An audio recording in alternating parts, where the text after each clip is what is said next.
সবকিছু ঠিক আছে, আবার ঘুরিয়ে দে আমাকে। হে দিচ্ছি, দাঁড়া। এই তো তোকে ঘুরিয়ে দিলাম, এবার সাবধানে থাকিস কিন্তু। এই সব কিছু লক করে দিলাম। কি ভাই তোমাদের এখানে কি রেস্টুরেন্ট খোলা আছে? হে ভাই, রেস্টুরেন্ট খোলা আছে, কি অর্ডার দিবেন দেখেন। এই হালাল পোলা, কাস্টমার চলে এসেছে, এইবার তোর সুযোগের পালা। ওকে ওকে, এবার আমি উঠি। সাহেব, আপনার কি লাগবে বলেন তাড়াতাড়ি। আমার জন্য তুমি এক কাপ চা নিয়ে আসো, তাড়াতাড়ি যাও। এসব কি বলেন? শুধু চা? চায়ের সাথে বিস্কুট টিস্কুট নিবেন নাকি? না না, আর কিছু লাগবে না, শুধু আমার জন্য চা নিয়ে আসো। এই তো মানি ব্যাগ পাইছি, এবার খুলে দেখি কত টাকা। আরে মাত্র 5 টাকা। আর এটা কি? আরে এটা মনে হচ্ছে একটা চিঠি, দেখি তো। খুলে দেখি এটা কি লেখা আছে। আরে এটা তো সত্যি অনেক দুঃখজনক। আহা, এই লোকটার সাথে এমন করা ঠিক হয়নি। ভাই তোমার কত টাকা? মাত্র 5 টাকা হয়েছে। ওকে দিচ্ছি, দাঁড়াও। আরে আমার ব্যাগ কে কেটে নিচ্ছে? আর আমার ব্যাগ কই গেল? ভাই আমি সাবধানে কাজ করি, আপনি যদি বুড়া না মানেন তাহলে আমি কালকেই দিয়ে দিব।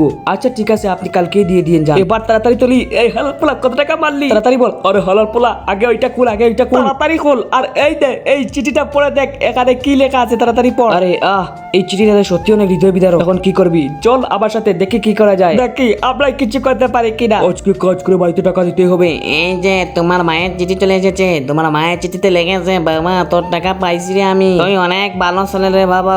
আরে আমি তো টাকা পাঠাইনি, তাহলে এই টাকা কে দিল? কিছুই তো বুঝাচ্ছে না। আরে ভাই, এই টাকা আমরা দিছি, আমরা দুজনে দিছি এই টাকা। আপনি যে হোটেলে বসে চা খেয়েছেন, এটা শুধু নামে হোটেল মাত্র, আমরা এটা দিয়ে চুরি করি। আর সেখানে তোমার মানিকে কাটার পর সেই মানি ব্যাগে একটা চিঠি পেয়েছি। ভাই তোমাদের শুক্রিয়া কি করে আদায় করবো? আরে ভাই, শুক্রিয়া কে আদায় করবে? মা তো মাও আমাদের।